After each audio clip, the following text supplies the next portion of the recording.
Le flash d'information locale, présenté par Laura Sahin.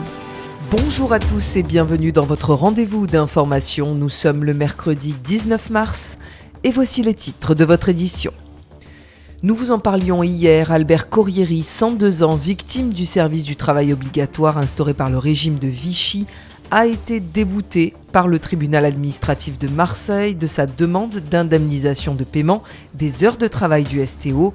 Écoutez sa réaction ainsi que celle de son avocat, maître Michel Poteau, au micro de Magali Barthès. Ils n'ont pas donné suite à mon affaire. Tant pis, ce qu'il y a, c'est que je suis très vexé. Si on a gain de cause, en faisant appel, en changeant d'argument, on en a des arguments. Donc on va essayer de le faire si c'est possible. Bon, on a perdu une bataille, mais on n'a pas perdu la guerre. Ça, c'est un dicton qu'on dit et qui peut-être réussi.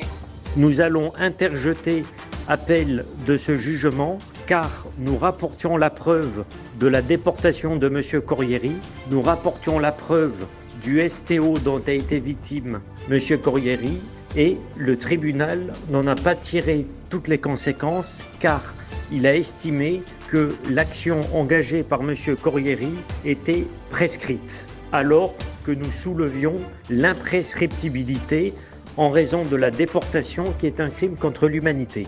Donc nous allons interjeter appel et nous allons également saisir Monsieur le Président de la République car la boussole du crime contre l'humanité est déboussolée.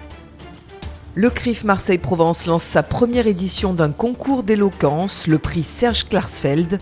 La joute finale est ouverte au public ce vendredi à 14h dans une salle d'audience du Palais Monthyon, et ce dans le cadre de la Journée internationale pour l'élimination de la discrimination raciale. Si vous souhaitez y participer, contactez le CRIF Marseille-Provence qui vous accueillera à partir de 13h30 ce vendredi au Palais de Justice.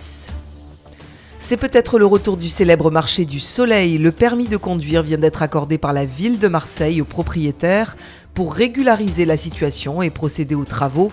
Le plus grand bazar marseillais avait été ravagé par les flammes, c'était en 2008.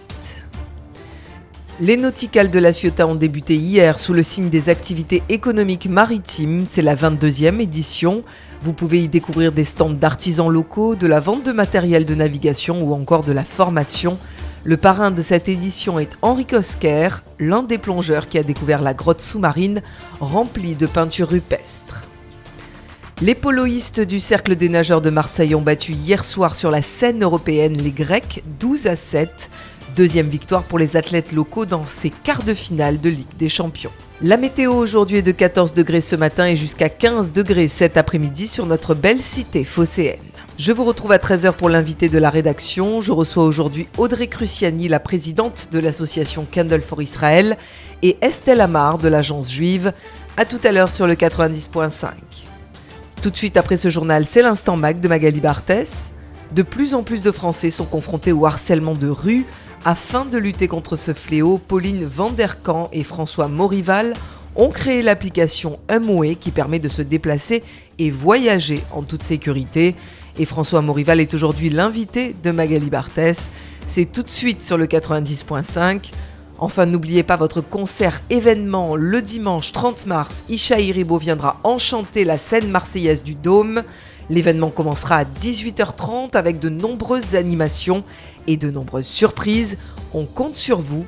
Il reste encore quelques places à découvrir sur billetweb.fr/Isha Iribo. Je vous souhaite à tous de passer une très belle journée sur le 90.5 et surtout, comme tous les jours, prenez bien soin de vous. Vous venez d'écouter le flash d'information locale, présenté par Laura Sahin.